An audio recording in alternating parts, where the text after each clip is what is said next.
We today are feeling, oh, we are an indispensable nation. Why are we indispensable? Because the West stands where they are and the Chinese bloc stands where they are. The actual swing power, whichever way we swing, we are the swing state. Does that make us endearing, or can we be used as a tool to, by other powers? And the Indian, politics, who is going to rule, is a global prize today. It is not, because which way the Indians swing will have global impact. Where is Indian data largely residing? It is not on Chinese servers or social media. It is on the Western servers. Most of the Chinese ICT industry has been created by Indians. You'll be amazed. Entire civil infrastructure controlled by Chinese. The military infrastructure controlled by the Americans. What policy will you take? You're caught in between. Who planned this? Where is the national strategy? If you look at Soros, it's backed by the West. And what has he taken that decision on? These people are buying Russian oil. It's a geopolitical statement where a private citizen of another country is making this statement. It's an attack on India's sovereignty. When you have enough data of another country, you don't need to send an army to, capture it. You can control their election process and their leaders and their bureaucratic and military heads. The Muslims get very easily inflamed about Palestine. I doubt that, the vast majority of Indian Muslims would have even met a Palestinian. Whoever wins this narrative war will win the war. Largest quantity of manpower supplied by Indians. Correct. It was not our war, but millions of Indians fought that war. Yeah. So if this new global, this is going to happen, this is one thing we have in abundance. Manpower, the youth bulge. Think about it.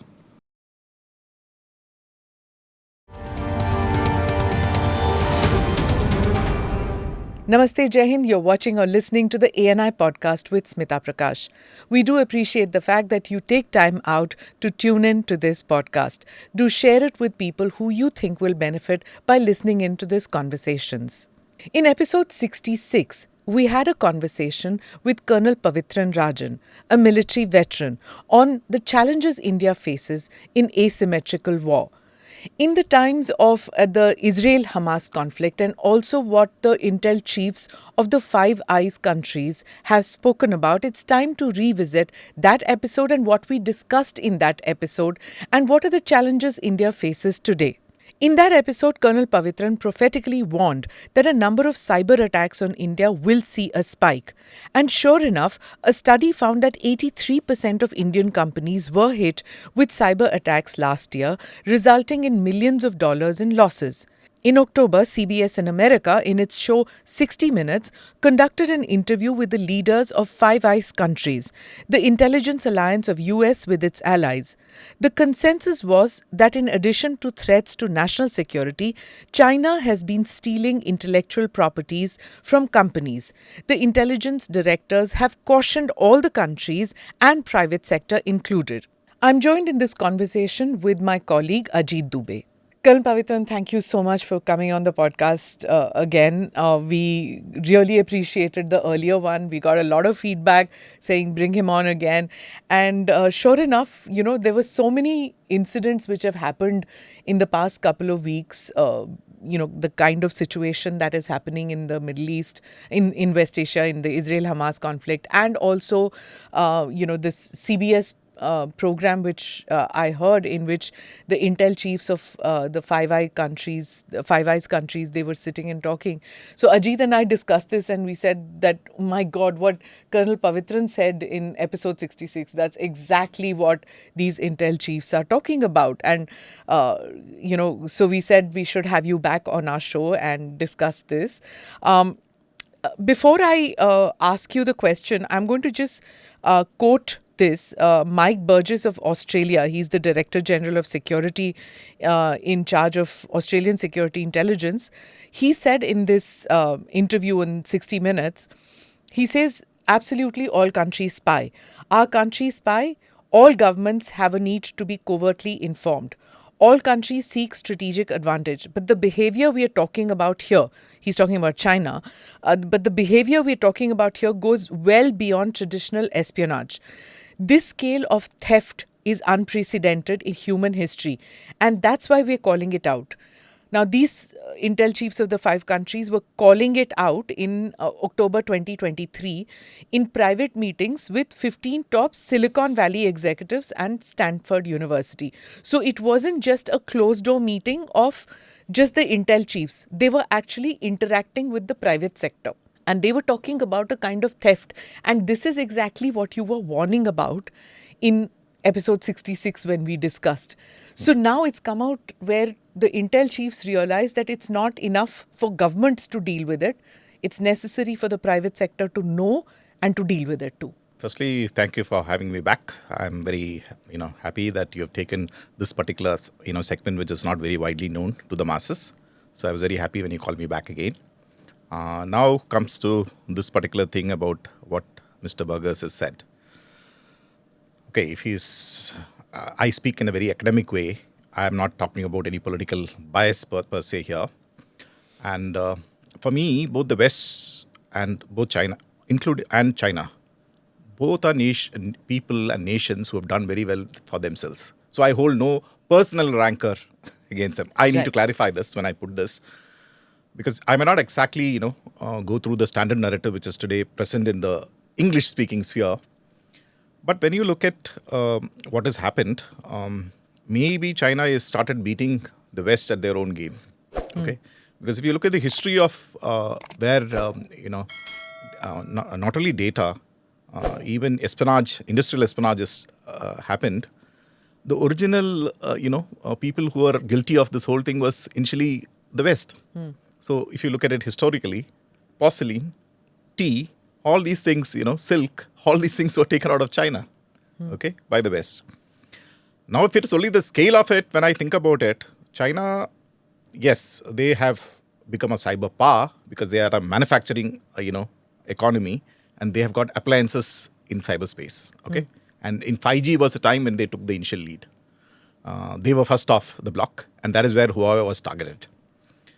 But if you look at the Snowden revelations, it's very clear the first ones to actually weaponize, the ICT market reach is the West. So I think it's a little bit thick, when I look at it from an academic sense. But having said that, I understand why they are saying so.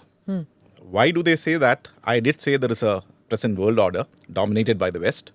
But this is the time where it's slowly changing. Okay, how it is going to play out in the next 3-4 years or maybe next decade will decide the next maybe 100 years. So mutual destruction by both? No, not exactly. Let's hope that the political brains of both sides will only threaten and not go for destruction. But then if a war ever breaks out, to calibrate it is not easy. Yeah. Okay. So there is this first so-called military historian called Thucydides who studied the Peloponnesian Wars, and he clearly brought out that the powerful countries will always do what they have to, and the weaker countries has just to suffer it.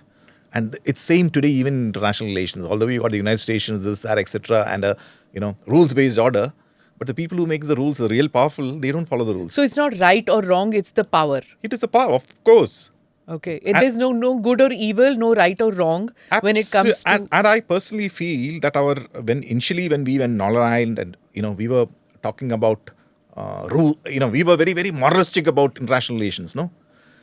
I think it was extreme stupidity, That means we had no understanding of global things. And if you look at China, they also went through that initial, they supported the West in the, First World War or Second World War.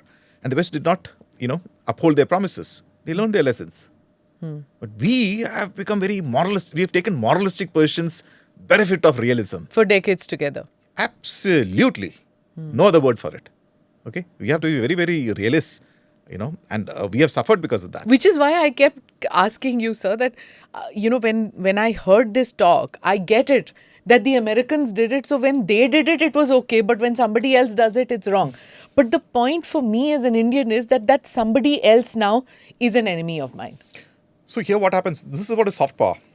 So the people who tend to follow what they speak rather than follow how they act, they get the coverage. In fact, the press, I think, has also been culpable globally. They have given coverage to people who follow the talk the talk. they never have given coverage to, walk the walk, or people who want you talk about walking the walk. Give me an example. Okay, so how do I put it? Any incident in the past in Yeah, history? it'll come to me. Sometimes I get these gaps because I've started becoming an absent-minded professor myself in some ways. Let's talk about your lived experience. Where did you feel that? Oh yeah, let me tell you. Once I retired and I came into the advisorship and this, and I came into think tank circle. When I used to talk about war, people say, Pavi, let's not talk about war. Let's stick to warfare. So my first this was why? Why can't we talk about war?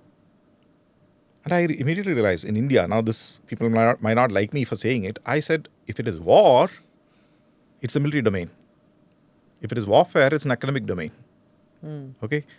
Now there is one Clausewitz on war. That is the ultimate treatise which is written. Okay, it's a he's analyzed that war is a continuation of politics by other means. Now, since the time of independence, this is again my viewpoint. I might be totally off, but I may not be. People might not be happy with it.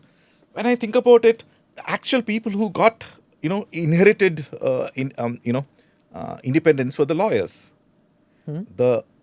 If you talk about anyone from Mahatma Gandhi to you talk about any of our freedom fighters, most of them were lawyers who got it. And what did they do? I'm not denying that there were reasons. They were worried that the military might take over and establish a military dictatorship. But keeping the military away has come with costs. Okay, so one Clausewitz clearly says two things are, absolutely necessary for both the statesman as well as the general: intellect as well as courage. So if you look at a foreign policy overall, intellect was undoubted. But many things we could have done with slightly more courage is what I always felt. Okay, and if you look at China, they didn't bother about what will people say, what will people do. They always did what they had to do. Realism, absolute realism. Right. And that's where they have reached where they did. But these countries now discussing it with the private sector and saying and taking intelligence matters to the people to say that it's because this means that it's not enough for governments to combat this kind of espionage activity. It is necessary for the private sector to pick up cudgels, not just have defenses in place, but get involved proactively. Okay, this could also be because the planned outreach to China. Okay, when Henry Kissinger made his famous trip, and then they allowed China to join the WTO, and the US, the Western industry was allowed to go out there, make China a manufacturing base. If you look at it in one way, it was again a planned strategy by the West, saying that finally when wealth and middle classes will come up in China, the Chinese political system will change. But that has not happened. Okay. So, and China has started threatening the American-led world order. And that is the reason why they have gone to the people and the industries. Because now is the time to change. They said, okay, that experiment has not worked. Let us cut off technological cooperation. Let us start changing the supply chain, etc. And China has got a tremendous lead today. They have got the largest trained manpower for manufacturing. And it's not so easy to change that particular powerhouse just on geopolitical this, because the economic incentive for people to continue in China is tremendous. They are able to produce things at a scale and at a quality at that cheap price. Now, emerging markets like India, etc., will take some time before we really start competing with China. So it's very clear why they are trying to do this. Yes, because see, I'm going to quote another one, Ken McCallum, who's the director of MI5. And he says, this is not about government secrets or military secrets. Now, since you are a career intelligence officer, I want your take on this. This is not just about government secrets or military secrets. It's not even about critical infrastructure. It's about academic research in our universities. That's why they went to Stanford University. It's about academic research in our universities. It's about promising startup companies. People, in short, who probably think that national security is not about them. See, this is something which we have seen also, Ajit. Yes. when we talk about national security, most people tend to think I'm just a middle level businessman, or I'm just a housewife, I'm just a teacher. मेरे को क्या लेना देना with security, national security? What does my small business venture have to do with national security? But this Five Eyes meeting says that we all have, something to do with in this game. Okay, what he was talking about is research, intellectual property, Yes. stealing at a massive scale. Yeah. At this point, the West is ahead of the rest of the world. So the chance of the West needing to steal from, economies, etc., which are below them will not be that much. But if you look at the literature, it's very clear. Even among Western countries, they are definitely stealing IP, etc., from each other. But now China is doing that, and they feel the pinch. You have to see the population size also of China.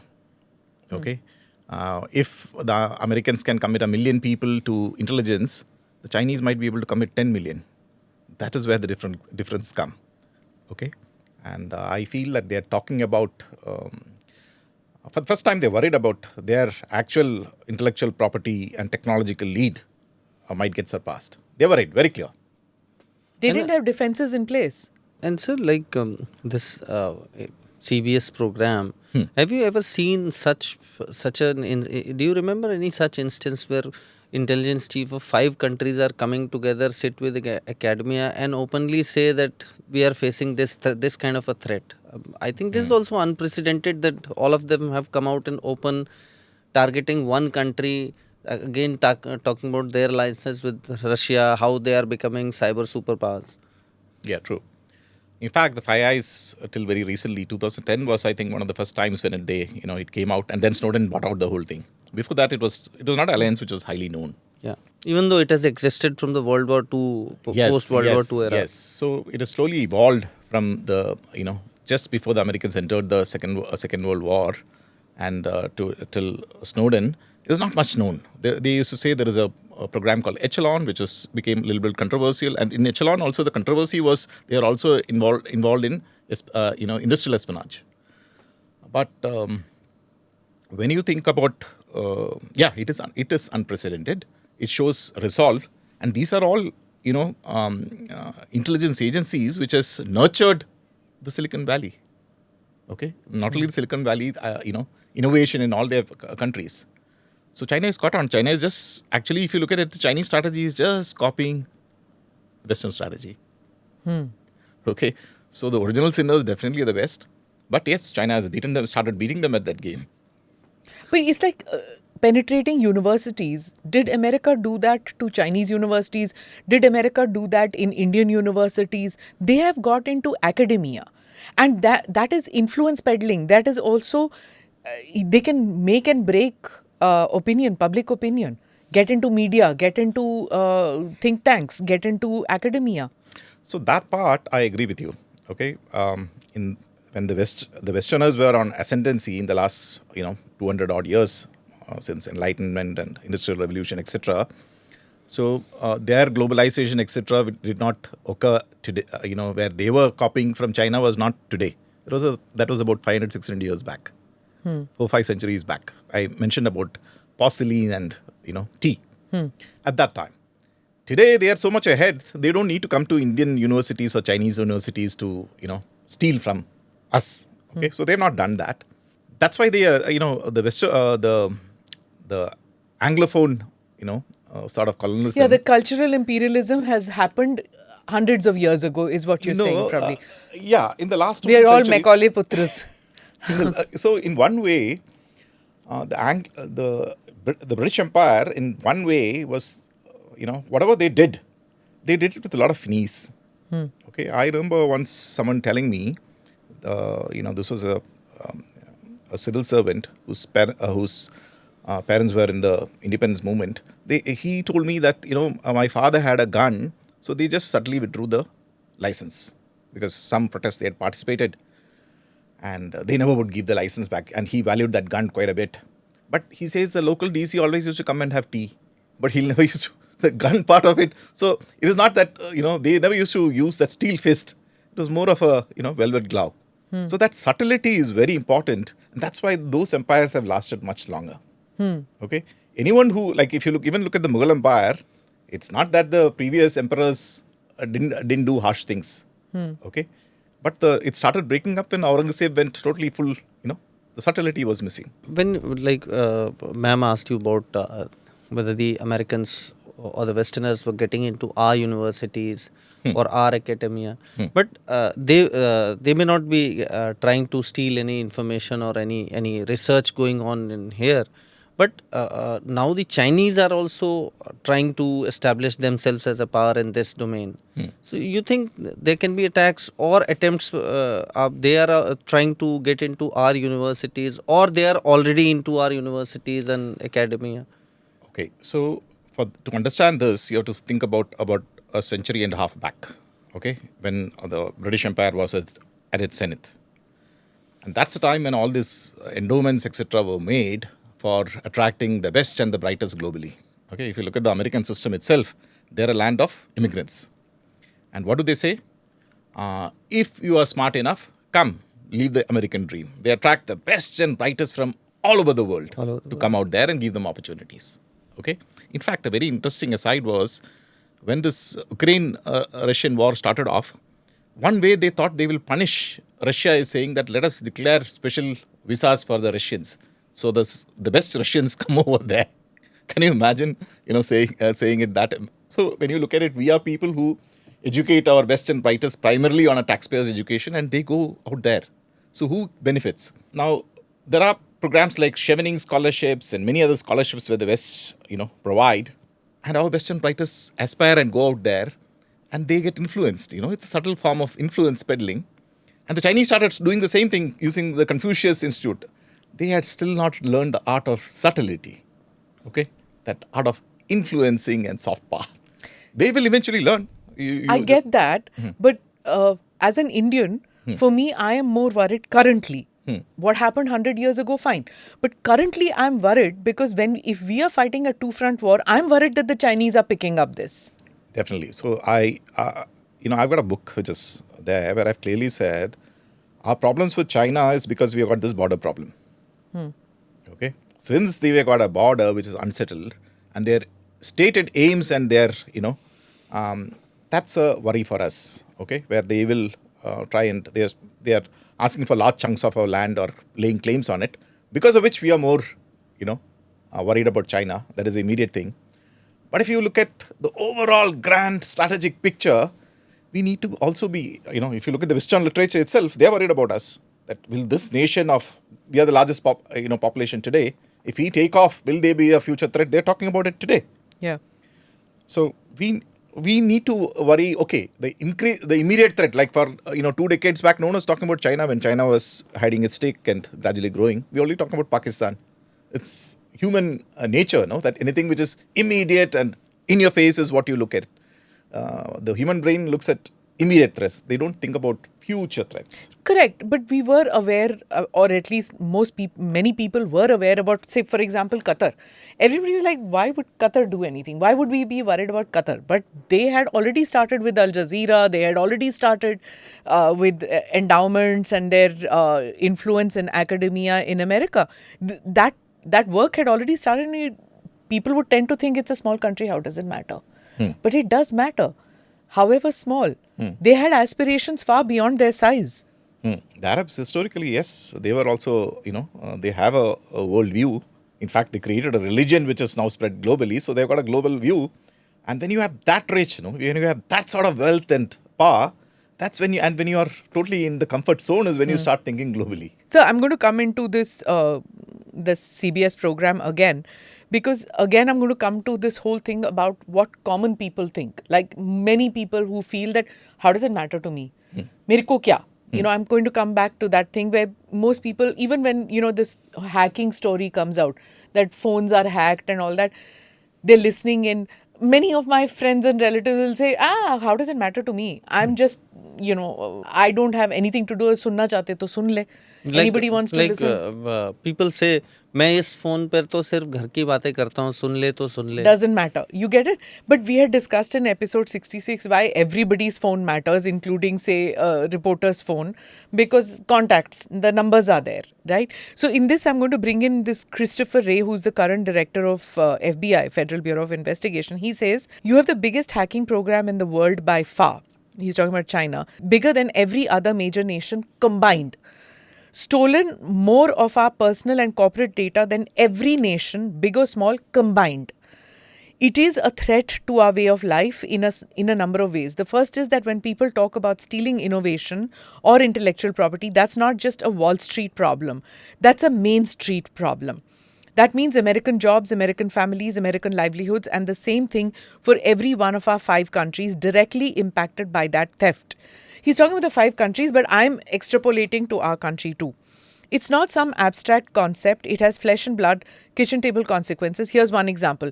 When China stole the technology secrets of one American wind turbine company, the company lost its competitive advantage, sales collapsed, and it laid off nearly 700 workers. That's when I come.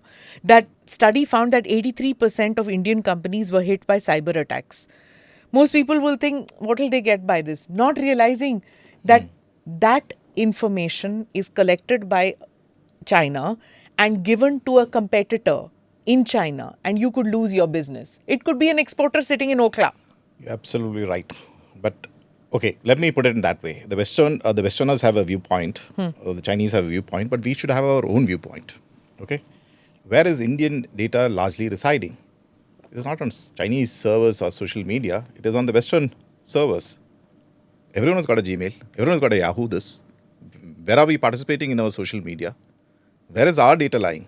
Think about it that way. Is lying in America. With the West, yeah, absolutely. And if you look or at in Scandinavian countries somewhere. much lesser, but the largest repositories are definitely. Last time also I mentioned that there is an American-owned internet, and in Europe, if you see, there is a movement where people want to get their data back. They said we can't because they understand that it's an advantage. Like, for example, many years back, I saw that from one of our military, those days. They were writing to different people, arms, okay, we are interested in this particular, when you write to them at that particular point of time, this was quite a few years back. They were on, I think, Yahoo Mail. If you write to different people on Yahoo Mail, the competition finally, where is Yahoo? Yahoo is an American company. They'll come to know all the codes, whom they are interested in, everything, no? So I used to mention at that time, but it was beyond people's imagination. So today, whatever you do, it is at their mercy that you win a particular contract. They have everything. Okay, that's why I said economic colonization. It's a total colonial construct, because that's exactly how, if you look at how East India Company came in, and how did they come in? Many people feel that they just came in and conquered. No, they never conquered. If you look at it, it was a very gradual process. Okay, and who are the groups which are siding with the British East India Company? It was the traders, our businessmen. In fact, even the Battle of Plassey, if you look at it increasingly, it is that one business guy, who decided to, because his business was getting affected. That's precisely what is happening today. So we have still not been able to get our laws in place. We do not have a Foreign Agents Registration Act. We don't have a Lobby Act, because of which we lost our privacy. I personally feel this. Last time I had said that we'll wait for the legislation to come. But at this stage, okay, the legislation is not fully come because it is wide open. There are so many rules which are supposed to be bought in. But when I think about it, if we don't get this right, I feel that we'll really miss the bus. It's a whole economy. Finally, it's all economy, Data is got linked to with economy, livelihood. And it's gradual. By the time the East India Company took, 1857 was when certain major locals got affected, right? The first so-called struggle. But by the time they had become the ascendant power. Today, if you look at the economy, which is increasingly going digital, who are the beneficiaries of this? Because there is something called the OSI model, okay, where it's a theoretical model where you say, okay, at lowest is chips and the highest is the application layer. In between are all the other layers. So if you look at both the American and Chinese strategies, they want to control from layer 1 to 6. Both are happy if you join at layer 7. We should be concentrating on getting control of layer 1 to 6. So you have entered into the digital age. You have started transiting into a 100% digital economy with no control. Stupidity. There's no other word for this. We are talking about 5 countries coming together, talking about one country and how it is wrong when they were actually, as you called them, the original sinners. Now in this entire thing, as an Indian, I am sitting here, I am feeling that is India totally out of the picture when we talk about these capabilities that somebody is doing industrial espionage? They have reached levels where they can penetrate into their system, their academia, their research institutes. Somebody is worried, somebody has already done it, somebody is now doing it. Where are we in this entire thing? Is this being too moralistic? Because even today, when we go to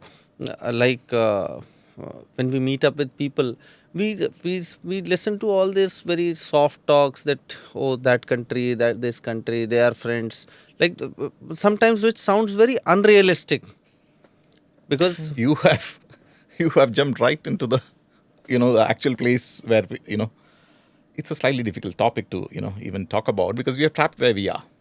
Okay, we are trapped in our own narratives of moral ascendancy. yeah, Moral ascendancy is for personal life, in a societal life, etc.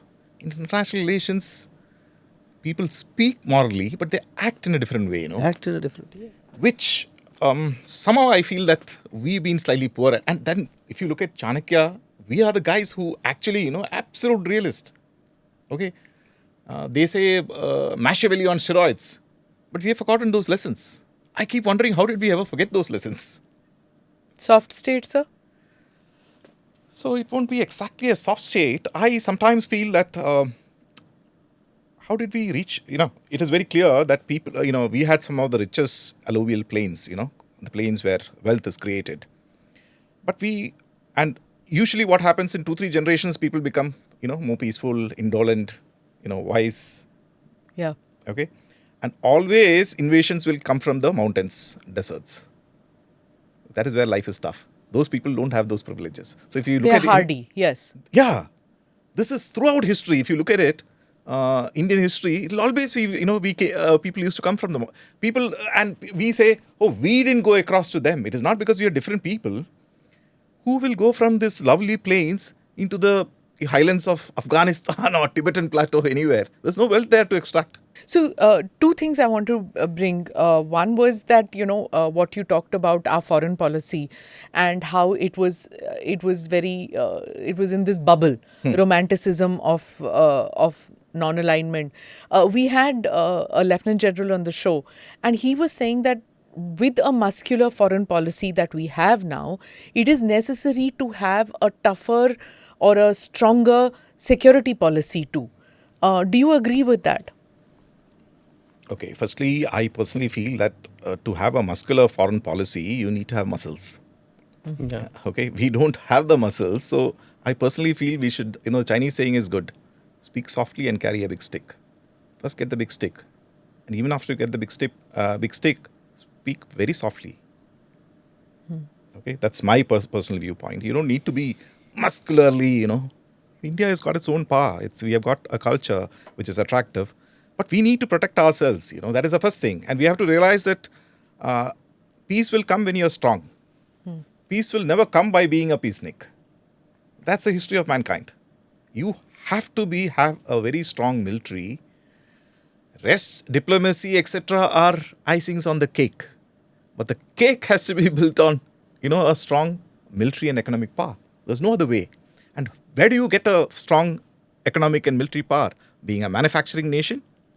And then that Atmanirbhar in military and other stuff, Otherwise, diplomacy has no meaning. It can anytime be, you can be punctured. If you look at 1962, diplomacy-wise, we were much ahead of China. We had such a standing among third world countries.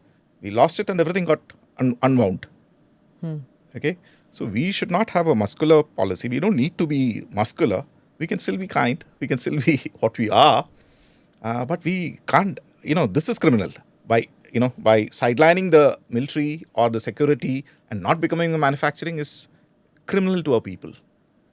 Okay, and history will repeat itself. So, earlier I had talked about this thing that most civilians or most people who are not in any way connected to the military would say, I'm just a businessman. How does it matter to me? Whereas, like I gave you the example of this, what they were discussing about. Now, suppose I'm a businessman who's doing, making flyovers in, say, Telangana somewhere. I'm new cities being made and I'm making flyovers. मेरे को क्या लेना देना? I'm a mid-level businessman. Why should I have on my director of some intelligence organization in my board? Why should I be interested in international relations? How does it matter to me? Now, listening to this podcast or this show, it made me realize that construction that I'm doing, that if China wants to stop, it can stop the material which is being imported from there to that businessman. That work can stop. That infrastructure work can stop in that city. And then the government can turn around and say, this contractor is useless. I'm not going to give to him. A Chinese contractor can come and say that I can do this at a cheaper rate than this. What happens? They get it. Right? This is how people who not realizing that even your business can get impacted. It's not just the borders. Yeah, correct. Now, how do I put it across without antagonizing people? No, I'll just... No antagonize. I want people to realize how it's impacting everybody. Okay, so when I got into and started studying this industry, basically ICT industry, okay, and I started wondering how do we create our own. One of the first people whom I ran into were the Germans. You meet any German in, Bangalore, he will start talking about German engineering. And since I studied this subject, I knew that's so part of their narrative, no? If you meet any American officer, no, they'll talk about our defense technology. Part of their narrative. They've been, right now, it comes naturally to them to, talk about that. And they're so proud of it. It starts off with the education, okay? The education system. Now, I met this German lady who told me that in Germany, all education is free. They got some fantastic universities, all 300, 400, 500 years old. Not very well known because they don't try to market it because it is free. The government pays for it. You can study from kindergarten to do your PhD. It's free. Okay. Even from India, a lot of people go. Only thing they say is you should know the German language and you should have money too, because it's expensive place, Germany, and they'll allow you to study freely. Now there they say the engineer is spotted right from, childhood. Is he meticulous? Is he systematic? Then they say, okay, this guy can be engineer. And that's when he goes and does engineering. Someone else might have certain other attributes. They might say, push him into something. So an engineer out there is born, it's great. He's born. So that's why the Mercedes, if you bring, 10,000 Germans, bring them in the Indian culture, they will not be able to create a Mercedes. You have to be born and brought up in that culture to create the Mercedes. Okay. Now I come back to our narrative. Okay. Why I'm saying is, why don't we come to know? Now, when I said about antagonizing, when I studied the ICT industry, I realized most of the Chinese ICT industry has been created by Indians. You'll be amazed. Okay. Chinese identified, okay, Indians have got this skill. And some of these Indians whom they hired, they all had American passports. And why did they have American passports? They told me, sir, it's basically to travel, but I am from Bangalore, but this passport is easier for me to travel, so I've taken it. And when they, I don't want to name the company because I don't want to name the individual and get him into any sort of trouble. He says, I quit this company because the Americans started targeting that Chinese company, so I decided to move on. So I said, now tell me how can you create? So he says, Colonel, in China, the average Chinese guy is mediocre. This is observation. But the guys at the top, they're extraordinarily smart. In India, he says, the average Indian, when I come into this tech sector, is brilliant. But the guys at the top, So this is something which he says, I said, how does it happen? But the guys at the top are the educated ones. I'm not talking about the industry. He's saying people who are running the country. Okay, this, I say it with a lot of, this might not stand me in good stead, but if I don't come here and speak the truth, sure. Okay, how will there be a change in direction? How will that introspection not happen? Even in the military, I think I might have been a very difficult youngster for a lot of CEOs, because I used to ask the obvious questions and people used to get irritated. Hey, I said, I'm not being negative. I'm just telling you. No, but sir, talking about tough questions and answers. Now we have come we are a country where two prime ministers are known to share the each and every detail of our intelligence officers with the enemy country. So you don't talk about that strategic culture. I am a politically absolutely, No, I'm saying the kind of romance we were in terms of the unrealistic foreign policies or unrealistic perceptions, perceptions of, see, here I say again, people and their mindset. See, I study in information warfare and our brains are all structured differently. Okay? When they say left liberal and right liberal, both might be liberal in thought, but the brain makes them left or right. It's how you're wired. So both have their advantages. Okay? I see it, I look at it academically. But realism is something which in national security you cannot miss out. Somewhere I feel that we miss that out civilizationally. Even today, when you look at our rhetoric, our narrative, oh, we used to have such knowledge. We shouldn't carry it beyond a certain point. Okay, from that time, thousands of years, maybe we might have been ahead. India was known as a land of knowledge and people used to come from all over the world. But, okay, so that shows that you can do it. Like people have asked me, when you say Atman, it's a cultural thing, innovation, manufacturing. I said, you're correct. What you don't understand is a culture starts off by policy. Look at North and South Korea. Same people, two different cultures because of change in policies. China, before Deng, after Deng. Singapore, how it changed? Policy. Okay, people try to, even today, I heard it 10, 20 years back. Oh, India is just 20 years. In 20 years, we'll create this ICT, Even today, people say, oh, 20 years. Who is giving those ideas? It is a narrative. It is a rhetoric, no? So when 15 people say, oh, we can only do this 20 years hence, will a policy gentleman take the decision? Because he's being told, oh, we are still not there.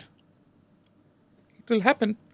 I remember this Dr. Akshay Agarwal, the founder, Vice Chancellor of Gujarat Technological University. He's a professor emeritus in Windsor University, Canada. He was the first gentleman to reach out to me when, the Modi government, I was at that time with the MHA, I'd written a paper.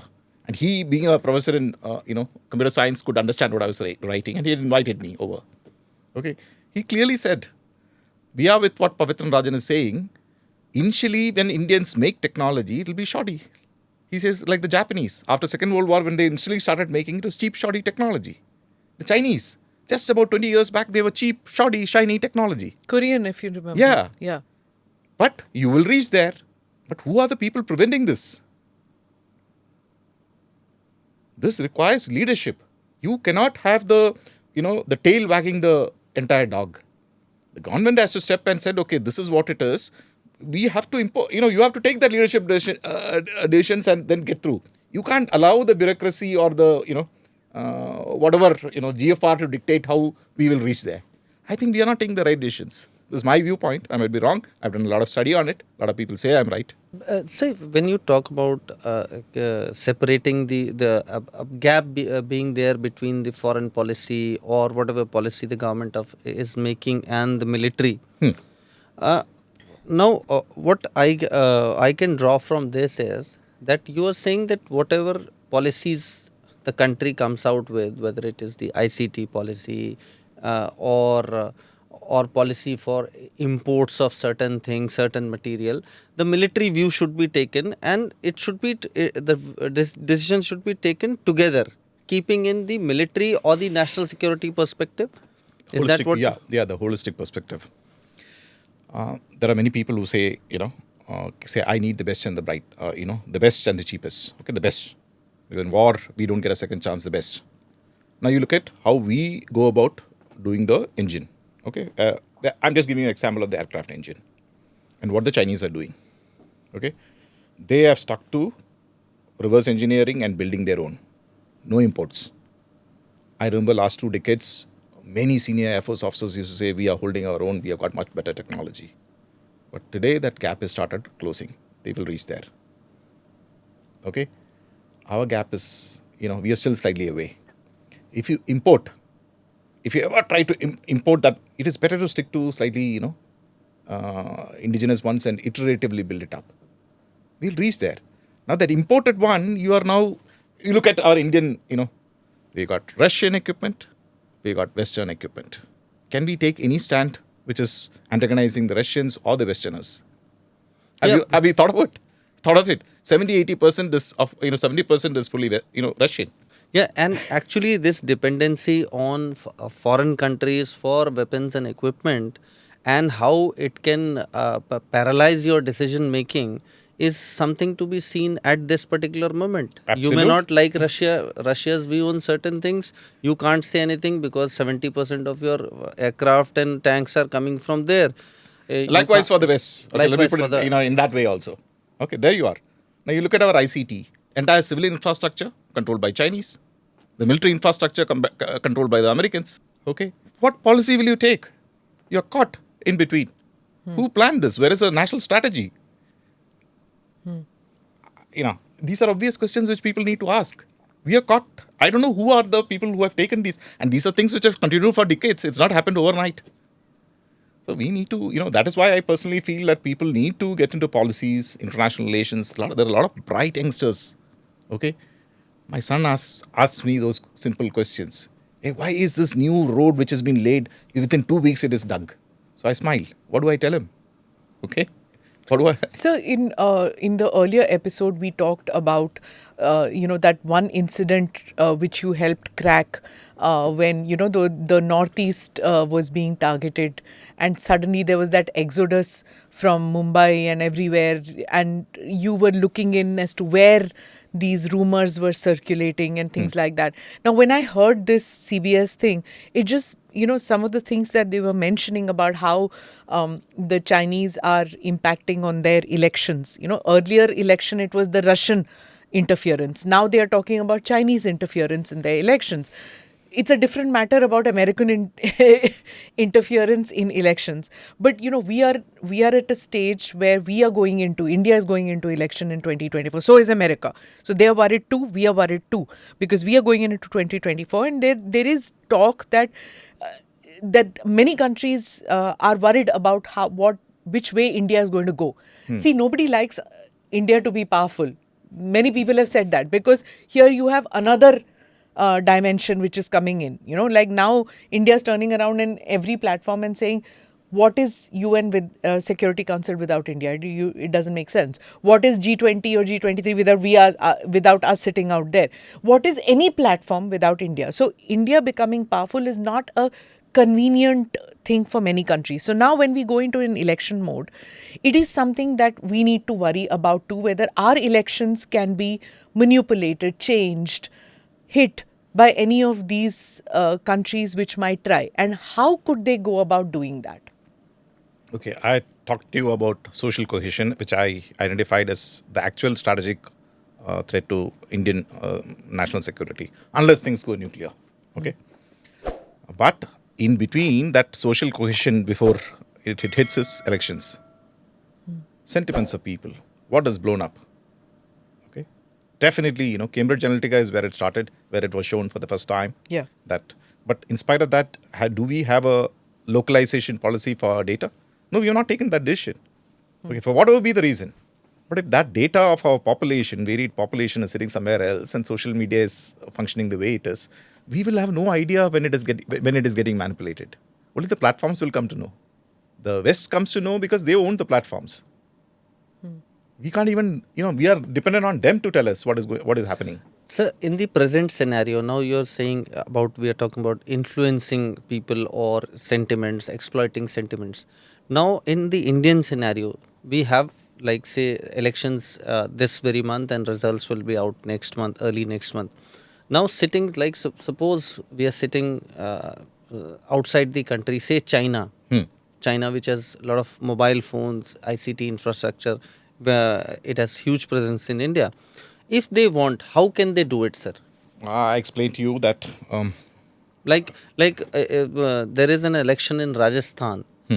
If they want to influence the constituents of a particular constituency, the voters of a particular constituency in favor of, say, X, Y or Z political party, can this be done? Absolutely. So how it happens is, one is social media activism. Not many people are active on social media if you look at the population per se. Okay, they might be, but how do we sense a sentiment? That is because of that smartphone and the sensors out there. Now, which is the largest, smartphone manufacturers in India is the Chinese companies. Okay, and there is something called the OEM layer, so he can take the data and he can sense what is happening when a person is looking at it. Is he happy? He is not happy. If you're on social media, that is much more easier because you are on Twitter. You tweet something, I tweet something else. Everything gets sensed. Okay. So you come to the Americans are a bigger power in this because they also have penetration towards social media. But the Chinese absolutely can get the data, and then it is creating a narrative. See, people also say that only data will not make sense to analyze, interpret that data, and tell a story. And manipulate it. Yes. Manipulate views. Like for example, I remember when I was a kid, it was very, Morarji Desai, they famously say lost his election because by the time the next turn came, they all said that, what they said, that he used to consume something, some bodily fluid. It was a joke, everywhere, correct? Yeah. And he lost the election. Okay. So we do not know at this point how it will be manipulated, how it is being played up.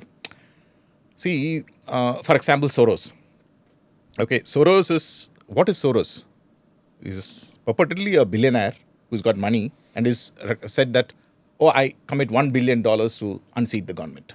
Now that I feel is straight away an attack on Indian sovereignty. But if you look at Soros, he's clearly a man of the deep state of the West. He's backed by the West. So is it an independent decision he's taken? And what has he taken that decision on? These people are buying Russian oil. It's a geopolitical statement where a private citizen of another country is making this statement. It's an attack on Indian sovereignty. Now, how do we, how do we tackle this if we do not have a robust privacy policy? If we do not localize our data? Manipulation. Now, if you look at, like, for example, your mail. You might have been on email for the last 10 years. Do you remember what you have written 10 years back? Now, that provider can turn it around. It can manipulate everything. It is just zeros and ones. They can change it. History will change. Your personal history might change. Okay? It is a narrative of how it has been, bought in.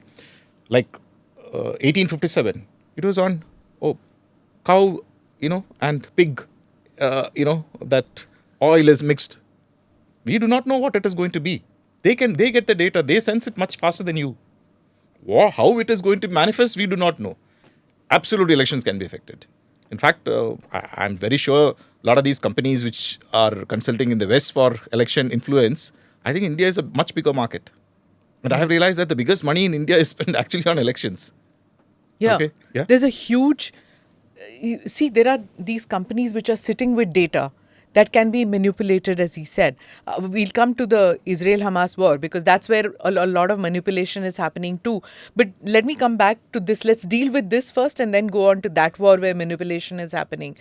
In this, Christopher Wray, the FBI director, he says, we had a case, he's talking about election manipulation. He says, we had a case which was indicted that not long ago where there was an actual congressional candidate who was very critical of the Chinese government. The efforts were initially to see if they could come up with dirt on that candidate. That is the Chinese efforts to see if they could come up with dirt on this American candidate. Why? Because he was doing anti-China, he was critical of China. On the candidate to derail his candidacy.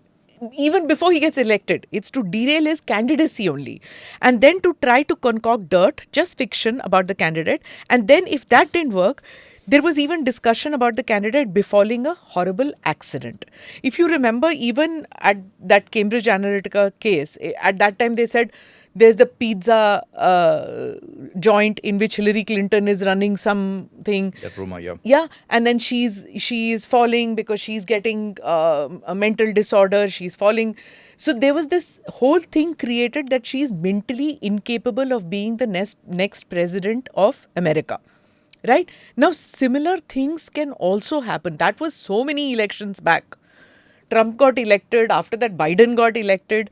So we are talking about before 2 elections of America. Right? Now we are talking about our election. We're talking about the coming election. These kind of things can be now created by China? Yeah, definitely. How do we get to know? I doubt whether because see, who owns that data, the platforms where it is going to happen. We can only analyze some part of the data. Okay, Indian capabilities today, we have got companies which have come up, which we are trying to nurture and create, who can analyze. But it is the platforms. The original platforms are king in this. They don't allow all their data to be analyzed by some other company. Okay. So where are our laws for protecting India? This is something which we have been batting on for quite some time. We need to see information is the most sensitive domain. Like politicians are very aware. Anything about news, etc., they become aware. But in the military, the home ministry, etc., are they, because they are information, are they that sensitive? Have we created that? We haven't, is what you're saying? Don't ask me, tell me. We haven't. So which means our elections are very vulnerable at this point of time. Absolutely. So for example, say Ajit is standing for election, he gets a ticket, right, from X party. Y party doesn't want X to win, for him to get, because he has possibility of winning. His email account, which is 10 years back, I can manipulate that and say that he was a Chinese agent? Not only manipulate. Or he was an American agent? I have always said this. People say, oh, if you don't do anything wrong, you have nothing to worry. The human condition is you will do wrongs inadvertently. Okay, that is a human condition. If you don't do wrongs, you're God. Show me a man or woman who says that they've never done any wrong. I'll tell you that is God. Okay, we all do. That is why privacy is important. If you look at the history of Ajit from the time he was born to today, if I have all the data, I can just make Ajit dance, Now, that particular incident where you said about Chinese trying to target an American politician of Chinese origin. Okay, I remember that case. Now, that's a gentleman who is in US, protected by US laws, and the data would have been mostly, out there. Supposing China had all his data, huge problem. Yeah. Okay. India, where is the data? I told you about Yuval Noah Harari saying that when you have enough data of another country, you don't need to send an army to, capture it. You can control their election process and their leaders and their bureaucratic and military heads. They've got all the data. And if anyone says that, oh, these people are not supposed to do wrong, no, it doesn't happen. People make mistakes, inadvertent. And every person have their own sensitivities, which can be manipulated. Okay, even if he is doing no criminal act per se, there are sensitivities where he can be manipulated. This is something which is, but we are... And we don't have to wait for a conflict-like situation. It will never escalate to that conflict. Like you were, in the earlier episode, you talked about how the electricity failure in Mumbai happened. And it could have been sabotage by China at that stage, saying that we have attacked you in your mainland. We don't necessarily need to do... I mentioned that. See, they say there was a connection originating from China with switched it off. Okay, but this domain is such, is it China? It's an American company telling us. Our people couldn't find it. So what I'm saying is, in this domain, we do not know who is our enemy and who is our friend. So okay. So it's not necessary that China did that act. We were told that China did the act by the Americans.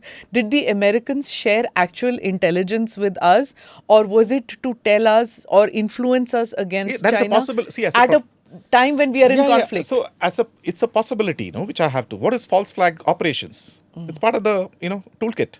A false flag operation. Okay. Now, when you look at the fallout, it could have been China, Paul. I'm not saying it is not. But how are you sure? We don't even know. How do we get to know? Okay, in 2-3 ways. First is the laws. Second is by owning the technology. We don't have the laws to protect us. We don't have the technology is not owned by us. So we are dependent on others telling you, oh, this is what is going wrong. And we have just no way other than to listen to them. So this false flag thing, we had Hani Bakshi on the show, and we discussed this Israel-Hamas thing, and you were talking about false flags. That's exactly what he was also saying, is that when we were saying, why was there an intelligence failure? Mossad and, like all the hoopla around their intelligence. What happened? And he said it was deliberately done. What they did was that they gave the impression that all the attack is going to come from West Bank.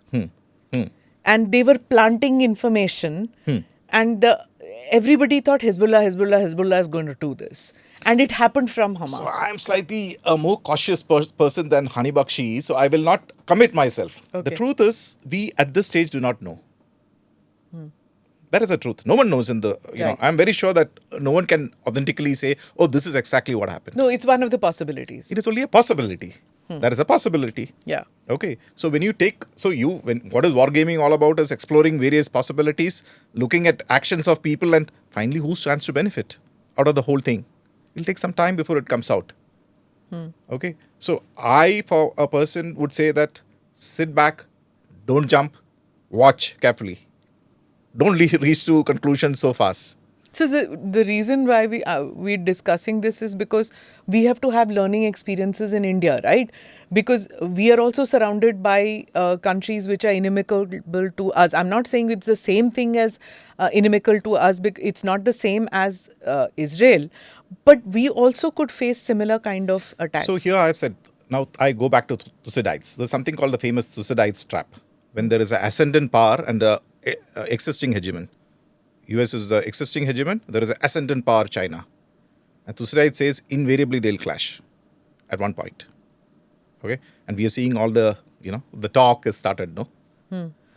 But another thing which we need to do is, when this is there, what would the ascendant power or the hegemon try to do? Instead of directly clashing, can they get someone else to do the clash for them? Yeah. So we need to be careful. So I have again said, we have, bought equipment which can sense. For example, okay, without naming anything, we have said, okay, we will use these equipment to sense what is going on militarily from, in the Indian Ocean region and around India. So I've said, okay, this is a big mistake. If I use your eyes to see, I'm relying on you. So if you are using radars and other detectors which are showing, can they paint pictures which are not existing? You have already allowed the data to go back to them, the original equipment manufacturer. This is dangerous. Classical, information warfare. It has to be, in some way controlled. We have not done those things, and I don't know why it is not happening. I've clearly said in this changing world order, there will be conflict. Like, for example, today morning, I, while coming this side, I saw Biden's tweet. Okay, not Biden's tweet exactly, his tweet quoting Biden, which says in the next 2 to 3 years, things will happen in such a way which will affect the next 6 to 8 generations of people. An inflection point. What is going to happen? We today are feeling, we are an indispensable nation. Why are we indispensable? Because the West stands where they are, and the Chinese bloc stands where they are. The actual swing power, whichever way we swing, we are the swing state. That power, that side will have the larger economy, the larger number of people, the larger this. But does that make us endearing, or can we be used as a tool to, by other powers? We need to be careful.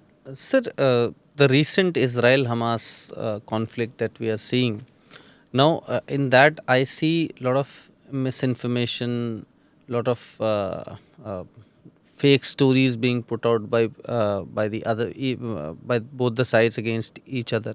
How is how do you see this games being played out to gain sympathy of the worldview? Okay, so why is Palestine such a sensitive topic in the Islamic world? For that, to understand that, you have to go to the beginning of the century, and you'll realize there was, the Arabs before were not divided into independent states. There used to be a caliphate which had collapsed at the, at the turn of the century, and into different countries. Now, there were famous Arab thinkers who had said, like the way we are saying today, that we used to be great at one point of time, but we are no longer great, we are losing power, etc.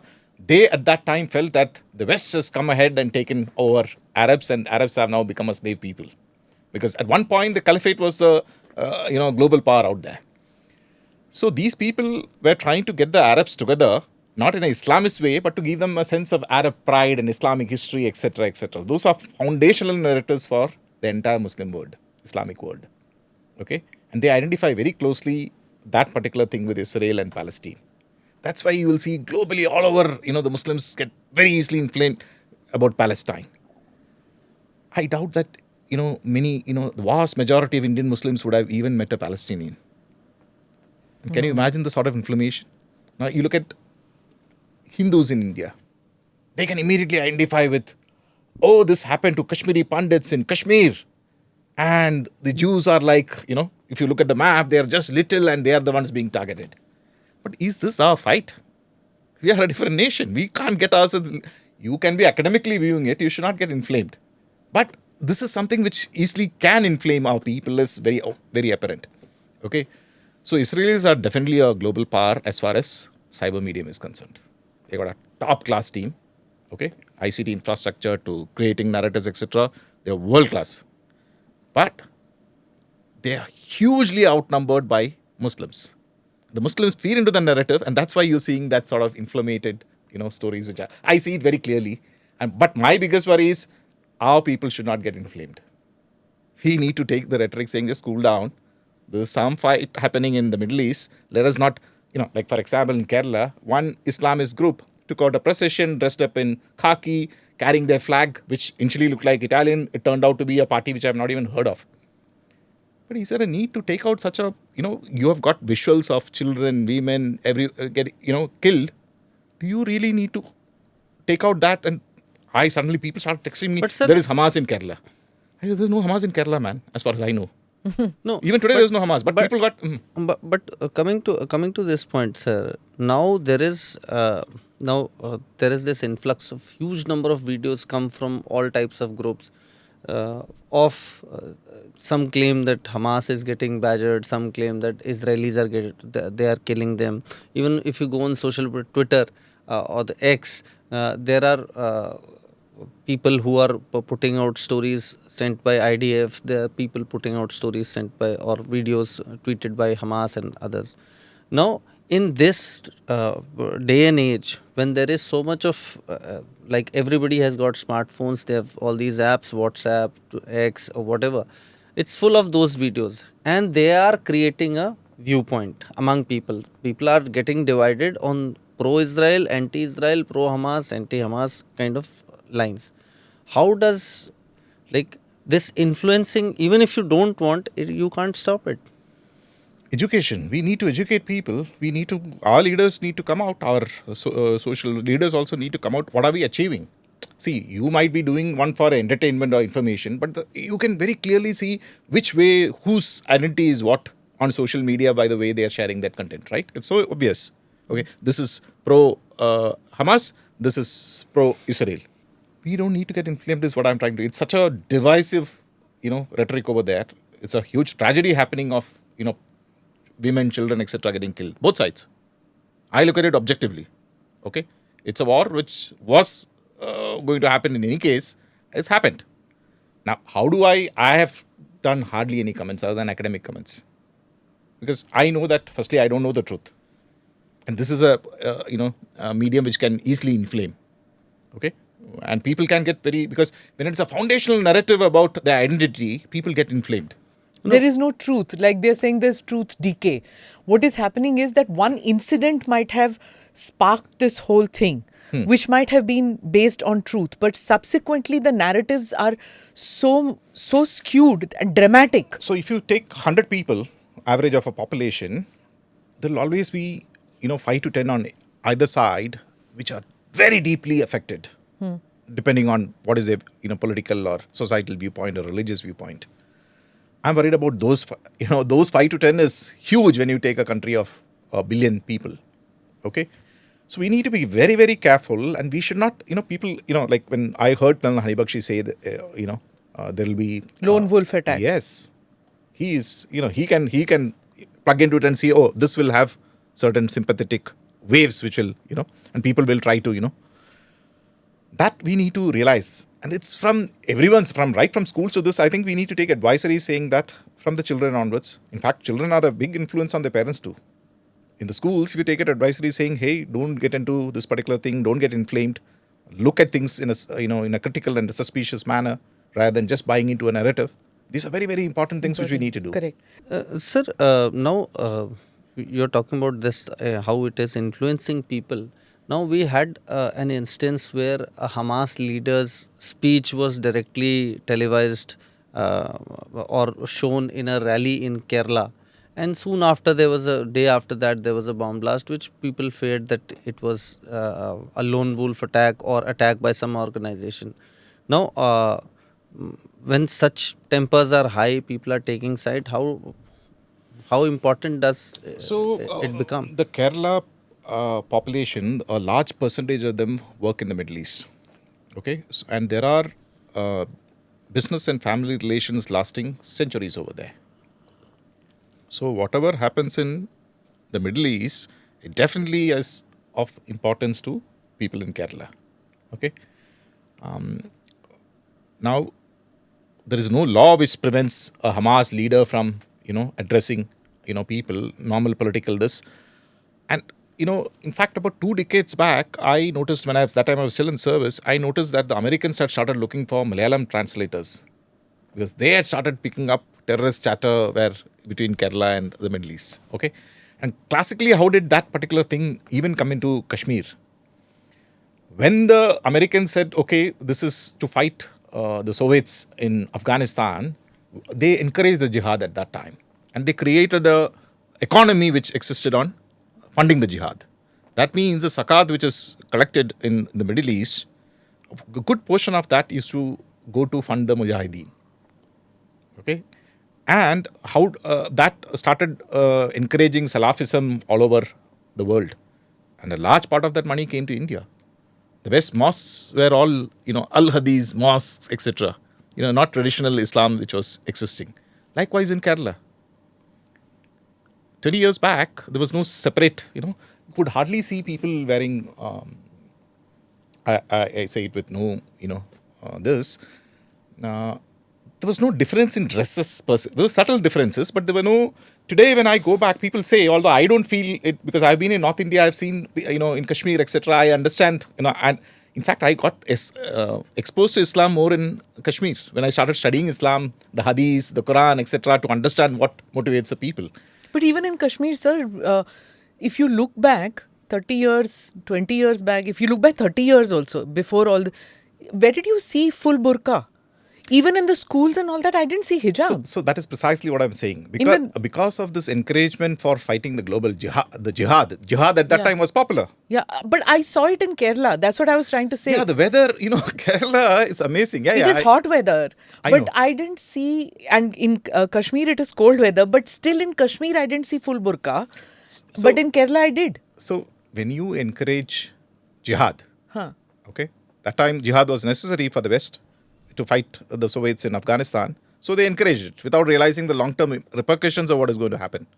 The jihad is very closely affiliated with the religion itself.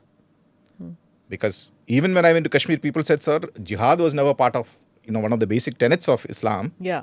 Kerala, we never, but when certain firqas, they say, like the Al-Hadith, etc., they follow the Salafi, and the slightly puritanical sense of Islam. So it started, that money which was coming was to promote the religion, that particular religious thought, because the people who can fight only come from that Islamist strand of Muslim. But this Hamas guy doesn't get interviewed in, or doesn't come on any event in Uttar Pradesh, won't come in Bengal, won't happen in Hyderabad, in any place in Telangana or Andhra Pradesh. It will happen in Kerala, and sure enough it will happen in Kerala. You might say there is no law against it, but it's like most Indians say, हाँ यहाँ पे ही तो होना था. Okay, so let me, being a Keralite, although I've left Kerala a long time back, it is not as bad as, I'm being very honest, it is not as bad as it is being projected in the, let me say, the North Indian press. Okay? Kerala is still a place where, like when I look at my classmates, etc., I know people, I know my friends, we know each other, we all sit together, drink, eat food together. But it wasn't an academic exercise, sir, which was happening, right? So, it was also influence peddling. Yeah, definitely, without doubt. And then, sir, videos come out where people are of women wearing burqas, wearing burqa, telling a woman in sari to cover their head. No, that was a fake news thing. No, that's what I'm saying, ma'am. That these videos come out and they create a perception. The perception becomes stronger. That such a thing is happening, these things are happening, and it is mostly happening. The polarization. So, and that was not an event. That was not. Let's reiterate that was not something that was happening which was real. Which is that it wasn't as if the woman in burqa was telling the woman not in a burqa that you can't travel. That was busted as fake news. But the polarization happens, no? So the social media activism has got its downsides, and we need to, firstly educate. We can't, because the right to free speech is enshrined in the constitution, and it's Sure. a fundamental right, and it's a very important right. Yeah. So now is social media activism. Before social media was not there, today it is there. So the only way to tackle it is by educating the population. I have had people say, how do you interact? How do you interact respectfully in social media? Social media is a place where people just abuse. You can see the sort of Sure. that's not even considered impolite behavior. I feel that we need to educate our masses. There has to be educational lessons on how to change into a step into new technology. Without education, all this is bound to happen. But if you step out of it, it happens with us many times. We are told, don't get into it because it is rabble. Like what happened in that case, let's come back to that case which happened in Kerala. When the bomb attack happened, it was considered a lone wolf attack till somebody didn't turn around and put in Facebook, and he turned about Dominic or something his name was, and he said it is not related to... I can only tell you how I reacted. Okay, I got it. A lot of people try to, because people feel that I know this thing and people will want my opinion. I said, yeah, I do not know. That is my first reaction. People said, can you find out? I said, yeah, wait for the thing to pop up. No, I just didn't react to it. Okay, there is a time for the truth to come out. What will initially come out will be, we still don't know the full truth, is what my Sure. feeling is. How are we commenting on things which we don't even know? Okay, so that slowly has to come in, because it's a volatile time. Elections are around the corner. More things will start, when the elections are going to happen, everyone with common sense should know that this is the time to cool down and think with your head rather than think with your heart, emotions. And the confirmation bias. You already have a bias. And then an incident happens, you say, हाँ देखा मैंने तो सोचा ही था, मैंने तो बोला ही था. Absolutely. Absolutely. I think the Election Commission again should, start. What is the place where we can take the message to the masses is via the schools and colleges, where it will slowly filter into the rest of the society also. Okay. I personally feel we need to educate the people that this is something which is, I personally feel it needs to be urgently tackled. Fake news, disinformation, misinformation, etc. is a epidemic in India. So talking about coming back to this IDF-Hamas conflict that is going on, now we are seeing videos, I've seen IDF videos coming out in Hindi, in different languages. Now and the way they have started a YouTube channel, there is a spokesperson that is widely circulated. The videos, they are circulating stories of people, their heroes, the victims, how badly they were affected, and this is not just for their own consumption. They are sending it to different countries. It's getting translated. People are sharing them. Maybe somebody is doing it locally, but there is enough content available. Is there a lesson for us to learn in this, that how we should be prepared if something happens, then our narrative to gain to tell the world? Absolutely, you've hit it on the nail as usual. The Israelis, like I said, are world leaders in this. Okay, they have a plan in place, and they know they have to carry this story back, because their retribution is going to be very harsh. There are no nice wars. They're all dirty, involves killing of people. Okay, now it's how the narrative is spun. The Israelis are doing a masterclass and telling their stories globally. Although they are few in number, they are coming out with convincing stories. Okay, the Hamas side, out there is no internet. Hamas cannot do. Social media activism is from outside Europe and other places. They are not that coordinated. They want to tell the story of that, this is gross injustice happening to these people. That story they would want to say, but they're not that coordinated at this stage. Okay? But whoever wins this narrative war will win the war. You will slowly realize this. Okay? And India, we need to have our plans in place. In fact, people say, okay, was this provoked by Israel because they are planning to do this further thing? We do not know. But usually what, wise nations do is, they will have plans in place in case a crisis happens. Already. And when this crisis happens, like for example, 9/11 happened. Osama bin Laden, they made the correct call, but they went into Iraq, which we realize now had nothing to do with 9/11. But that was something which they wanted to do otherwise too. Okay? India needs Wag to... the tail. Not that. You need to, when in times of crisis is when political consensus happens. So you said Hamas doesn't need to have a narrative in place, whereas the Israelis have this narrative in place. Somehow, even though they don't have the setup, they don't have a YouTube channel, they don't have the translators, it's not a country. It's an organization which doesn't need to have a narrative. In spite of that, in European countries, in American campuses, their narrative is running everywhere. So how does that happen? So I think you quoted me wrong or understood me wrong. It is not Hamas. The Palestinian people definitely have a narrative which is based on, fundamental injustice done to the Palestinians. In fact, I said in the turn of the centuries when certain Arab thinkers, the decline of the Islamic world itself was, shown as the Palestine-Israel clash. That here were Jews which were being targeted by Europeans, and who are the people who get affected? The Middle Eastern people. They come there to Israel, and okay, the Jews must have been there centuries back. Yeah. But here was a different sort of peoples out there. It was and their promised land. Yeah. So they have a narrative which has a larger, narrative dimension in the entire Islamic world because it's linked very closely with the decline of the Islamic nation, the caliphate.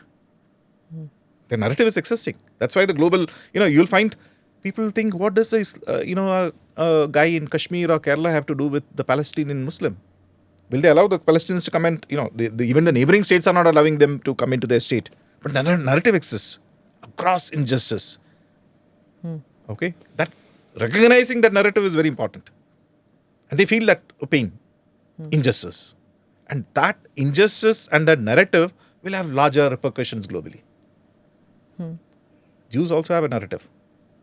Okay, this is definitely a clash of, when I look at it dispassionately, both have, logical narratives which looks okay from both sides, That is where clash happens. What is the trickle-down effect on India of this? We do not have a large population of Jews in India, but we do have a large population of Muslims in India. What are the repercussions on them? Will they feel, that gross injustice has been done to the Muslims globally? And that is something which we need to think about. Because any population which is alienated with a feeling, gross injustice is being openly done, they will react in some way. So you're talking about a narrative which is not as organized maybe as the Jewish narrative, but it will influence Indians. That is where you get to Kerala. The large percentage of that particular population originates from Kerala. Their livelihoods are totally intermingled over there. The business and personal contacts, friendships of decades, they are very sensitive to it. So it is not that Kerala is batting for Palestinians or, the way it has been painted, Kerala is a place where problem. No, it is people's linkages. It's bound to be there, natural. Gulf. Yeah.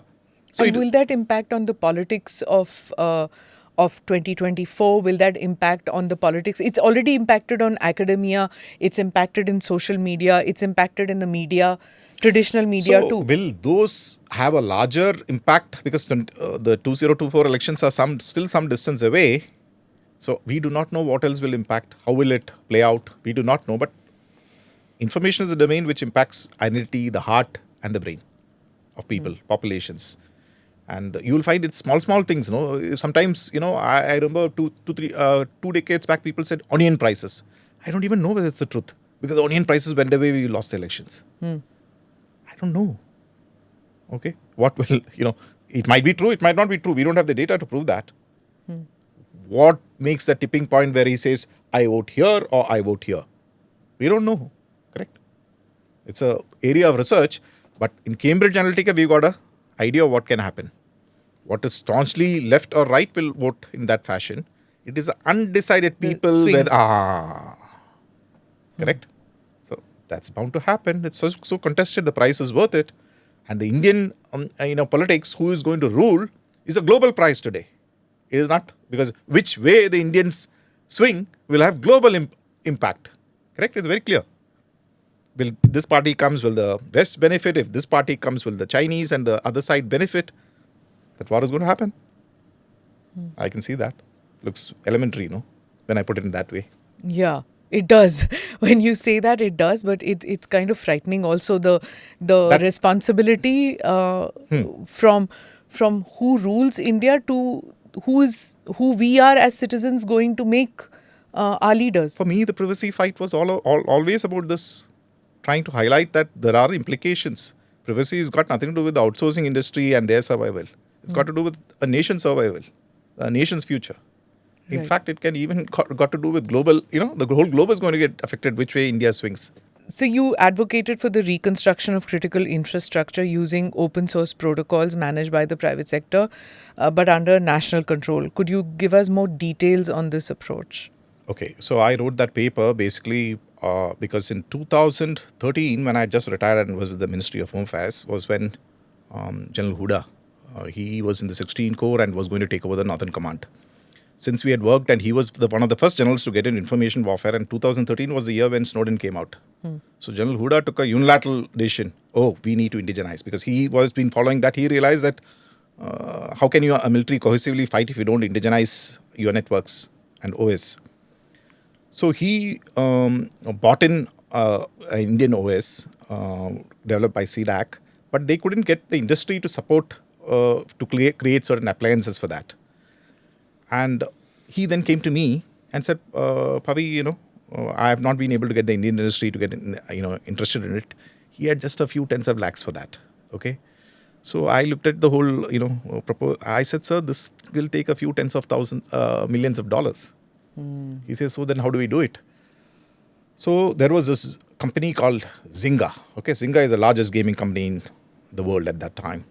And there was a bunch of, Keralites who had bought up, they were all classmates who had, joined Zynga. It's an American company, but they had joined it as a startup and built it up into $1 billion, company. And big data, if you look at it, is more intensive in gaming. In fact, they were the first, the Zynga was the first company to get into big data. That Membase, etc., they were one of the, pioneers who contributed, to create that Membase, where all the big tech companies are today using Membase, and they open sourced it. Okay, again, a bunch of Keralites and one Bengali, again, brought up in Kerala, all classmates. And another interesting part of this story is, Zynga was one of the few companies which stood up against a anonymous threat to bring down big tech. Anonymous could get down almost all big tech companies, but Zynga couldn't. That is where that came into my notice. I said, how did such a company, withstand the attack? And then I realized what they had done is they created the entire infrastructure by stitching together open source and customizing it. Okay. And when this anonymous attack happened, since they owned the entire infrastructure, they could detect it in real time and patch it. And it held up. But people who had bought third-party softwares, etc., they were dependent on those people and they couldn't really defend it. And Anonymous was successful.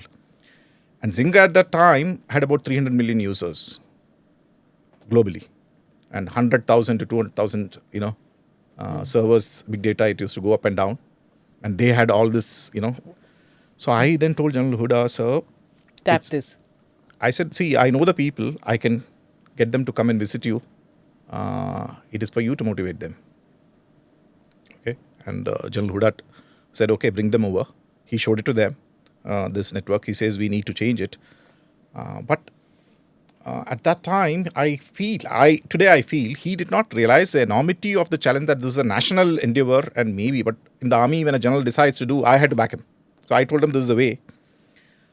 He couldn't carry, I think, because there was large sections of the resistance within out there, and there was a larger resistance in the Indian soft outsourcing industry, which was totally joined at the hip with the American industry.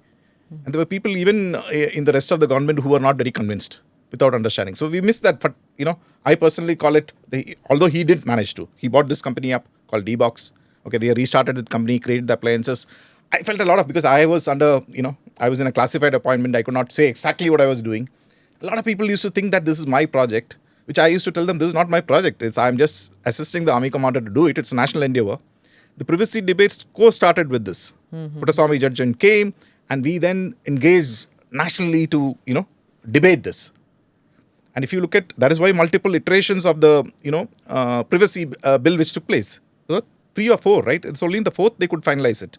Because there is immense sense into indigenizing. You have to indigenize it today or tomorrow to defend India. I am one of the guys who have said that without an indigenous ICT stack infrastructure and a privacy law which doesn't localize, there can be no military defense of India. I see this. But in spite of that, the power of big tech and the money power behind them are so big. We today have a law which is still a lot to reach there, is what I feel, because we did a workshop just a month back.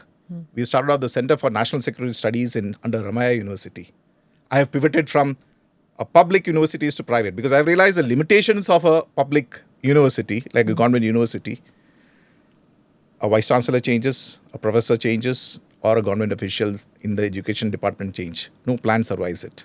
Putting in all that effort and things dissipating. So we started off the Center for National Security Studies. We did a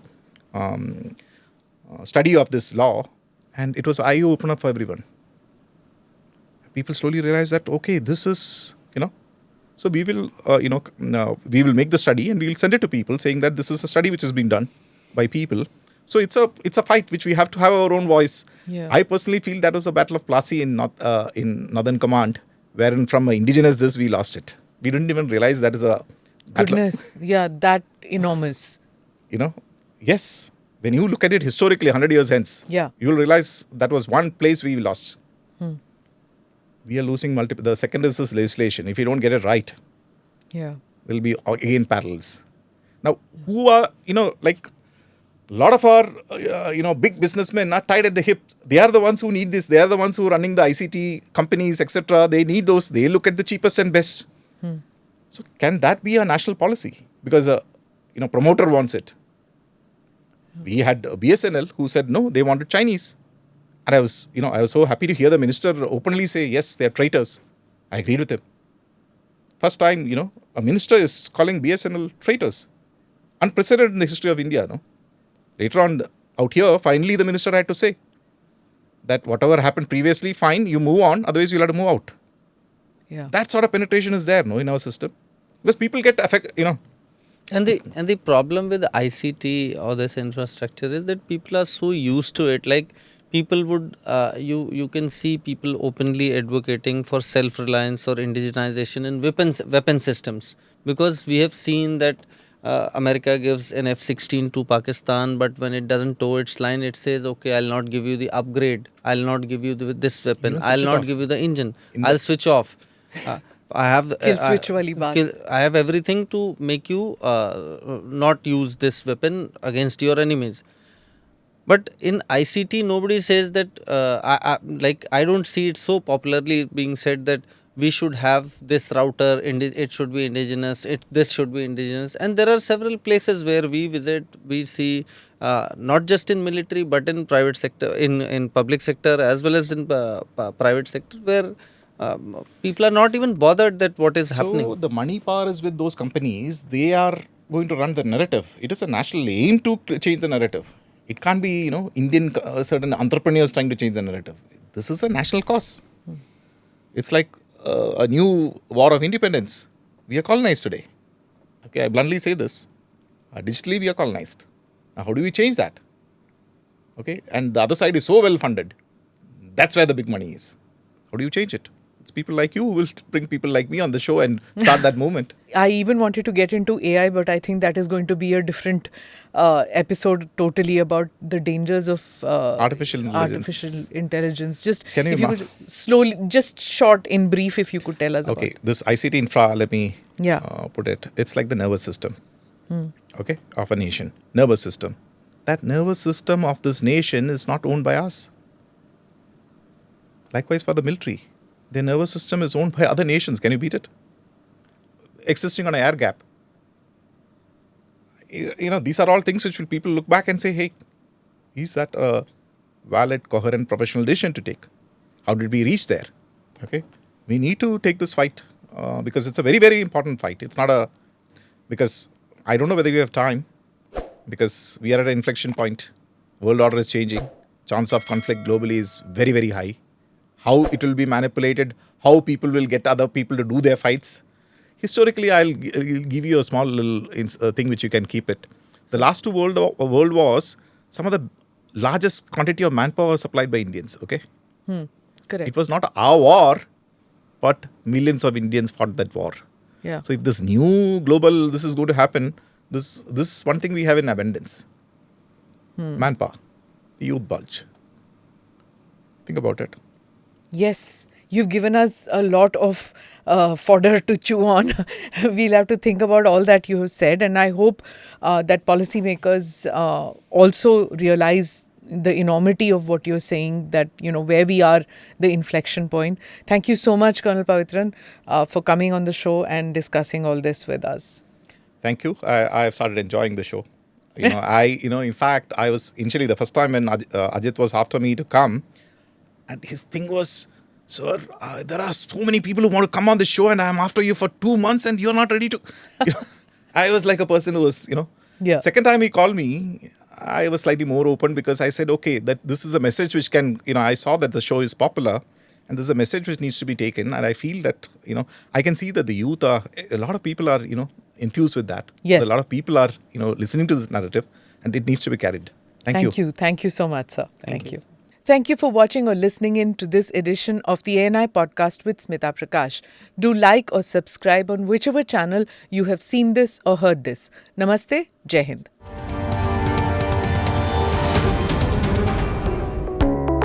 Click here to watch the previous episodes.